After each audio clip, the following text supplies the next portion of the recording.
ഓണം അടുത്തെത്തിക്കഴിഞ്ഞു. മുൻവർഷങ്ങളിലേതുപോലെ തന്നെ വളരെ ക്രിയാത്മകമായ സജീവമായ വിപണി ഇടപെടലാണ് ഭക്ഷ്യ സിവിൽ സപ്ലൈസ് വകുപ്പും ഇക്കുറിയും നടത്തുന്നത്. ഏതായാലും എന്തൊക്കെയാണ് ആ ഇടപെടലുകൾ എന്ന് വ്യക്തമാക്കുന്നതിന് വേണ്ടി കൈരളി ന്യൂസിൻ്റെ പ്രേക്ഷകരോട് അത് പറയുന്നതിന് വേണ്ടി മന്ത്രി GR അനിൽ ഇപ്പോൾ നമ്മോടൊപ്പം ചേരുന്നുണ്ട്.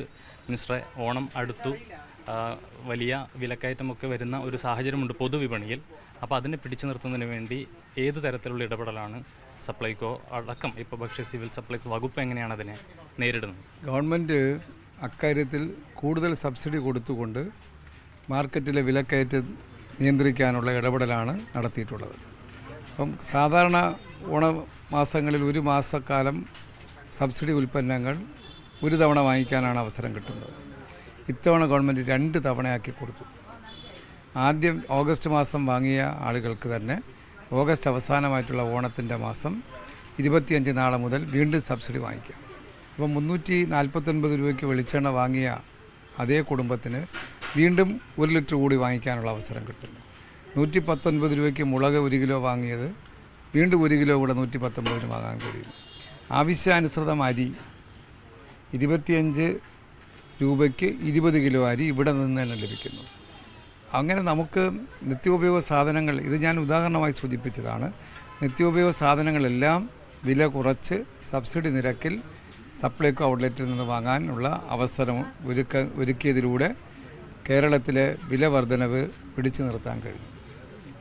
എന്നുമാത്രമല്ല, എല്ലാ സബ്സിഡി അല്ലാത്ത ഉൽപ്പന്നങ്ങൾ, FMCG items, fast moving, multinational കമ്പനികളുടെ അടക്ക ഉൽപ്പന്നങ്ങൾ, നിത്യോപയോഗ സാധനങ്ങൾ, അതിൽ ഓഫറും അതിന് വലിയ വിലക്കുറവിലും നമുക്ക് ഈ ഔട്ട്ലെറ്റിൽ നിന്ന് വാങ്ങാൻ കഴിയും.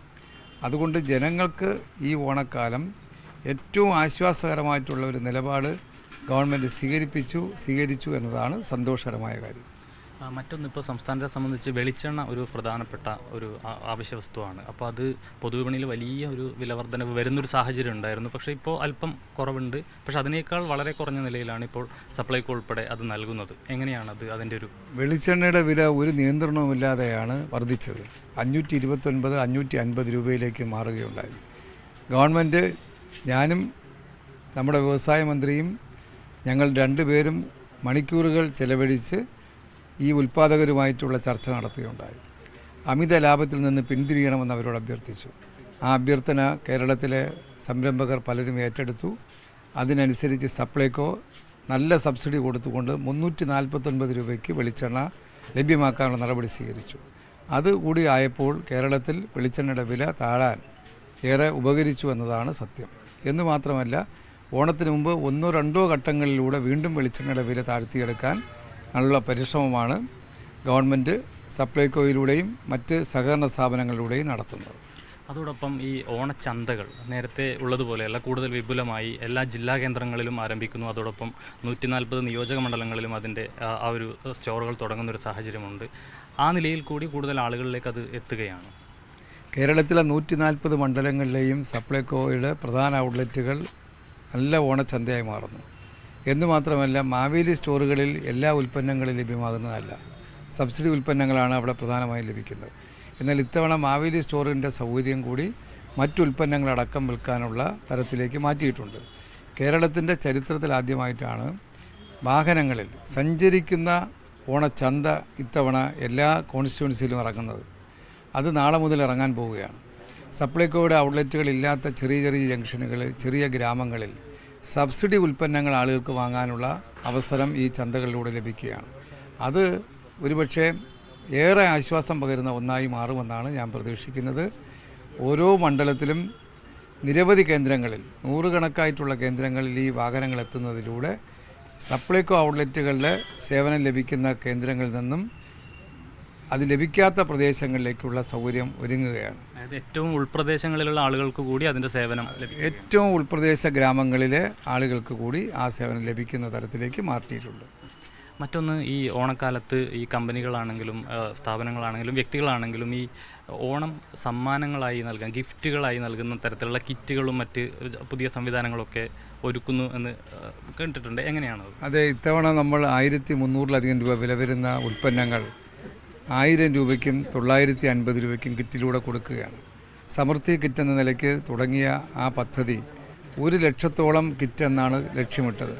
ഇപ്പോൾ അറിയുന്നത് ഓരോ ഔട്ട്ലെറ്റിലും വലിയ ഓഫറുകൾ, വലിയ ഡിമാൻഡുകളാണ് വന്നിരിക്കുന്നത്. ആ കിറ്റ് വലിയ ആശ്വാസകരമായിട്ടുള്ള സൗകര്യം കിട്ടുകയാണ്. ചെറിയ ചെറിയ സംഘടനകൾ ഓണാഘോഷത്തിന് കൊടുക്കുന്ന കിറ്റ് സപ്ലൈകോയിൽ നിന്ന് വാങ്ങാനുള്ള തിരക്കാണ് ഇവിടെയും കാണാൻ കഴിഞ്ഞത്. അവരുടെ ജീവനക്കാർക്കും താൽക്കാലിക ജീവനക്കാർക്കും ചെയ്തു തീർക്കാൻ കഴിയാത്ത തരത്തിലുള്ള ഡിമാൻഡ് വന്നിട്ടുള്ളതായിട്ട് കാണാൻ കഴിഞ്ഞു. അതും വളരെ പ്രയോജനം ചെയ്യുന്ന ഒന്നാണ്. വരുമ്പോൾ തന്നെ നമുക്ക് കാണാൻ കഴിയുന്നുണ്ട് അവശ്യ സാധനങ്ങളെല്ലാം വളരെ കൃത്യമായി ഇവിടെ ആവശ്യത്തിനുണ്ട് എന്നുള്ളതാണ്. നിലവിലൊരു വിൽപ്പന എങ്ങനെയാണ് പോകുന്നത്? അതിൻ്റെ എന്തെങ്കിലും ഈ ഒരു ഇത്രയും ദിവസങ്ങളിലെ ഒരു വിൽപ്പന സംബന്ധിച്ച് എന്തെങ്കിലും കണക്കുകൾ? കഴിഞ്ഞ മാസം 168 കോടി രൂപയുടെ വിൽപ്പനയാണ് സപ്ലൈകോയിലുണ്ടായത്. ശരാശരി എടുത്താൽ 5-6 കോടി രൂപയാണ്.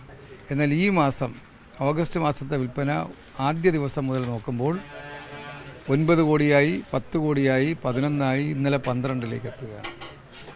അത് കാണിക്കുന്നത് വലിയ മാറ്റമാണ്, പ്രകടമായ മാറ്റമാണ് നമുക്ക് ഓരോ ഔട്ട്ലെറ്റിലും ഉണ്ടായിട്ടുള്ളത്.